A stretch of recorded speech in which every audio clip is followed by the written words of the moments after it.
Myself, Rutik Khandekar. ನಾನು presently ಟಾಸ್ಕೆಂಟ್ paediatric ಅನ್ನೋ ಇನ್ಸ್ಟಿಟ್ಯೂಟಲ್ಲಿ ಓದ್ತಾ ಇದ್ದೀನಿ. ಅದು ಉಜ್ಬೇಕಿಸ್ತಾನ ಕಂಟ್ರಿಯಲ್ಲಿದೆ.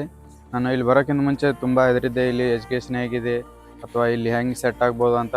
ಬಟ್ ಏನೂ ಆಗಲ್ಲ, 10 ಡೇಸ್ ಆದಮೇಲೆ ಅದು ಆಟೋಮೆಟಿಕಲಿ ನಿಮಗೆ ಸೆಟ್ ಆಗುತ್ತೆ. ಇಲ್ಲಿ ಕೊಡುವಂಥ ಎಜುಕೇಷನು ಅಥವಾ ಇಂಡಿಯನ್ ಫುಡ್ಡು ಇದೆ. ನಿಮಗೆ ಇಲ್ಲಿ ಯಾವುದೇ ಥರ ಬೇರೆ ಕಂಟ್ರಿ ಬಂದಿನಂತ ಫೀಲ್ ಆಗೋಲ್ಲ, ಒಂಥರ ಇಂಡಿಯಾ ಥರನೇ ಫೀಲ್ ಆಗುತ್ತೆ. ಇಲ್ಲಿ ಪ್ರೊಫೆಸರ್ ಕೂಡ ನಿಮ್ಮ ಜೊತೆ ತುಂಬ ಕಮ್ಯುನಿಕೇಷನ್ ಮಾಡ್ತಾರೆ. ಇಂಡಿಯಾ ಥರ ಅಲ್ಲ, ಇಲ್ಲಿ ನೀವು 10-15 ಸ್ಟೂಡೆಂಟ್ಸ್ ಅಷ್ಟೇ ಇರ್ತಾರೆ ಒಂದು ಕ್ಲಾಸಿಗೆ. ನೀವು ಚೆನ್ನಾಗಿ ಅವ್ರ ಜೊತೆ ಕಮ್ಯುನಿಕೇಷನ್ ಮಾಡ್ಬೋದು. ಇಂಡಿಯಾ ಥರ 150 ಆ ಥರ ಸ್ಟೂಡೆಂಟ್ಸ್ ಇರೋಲ್ಲ.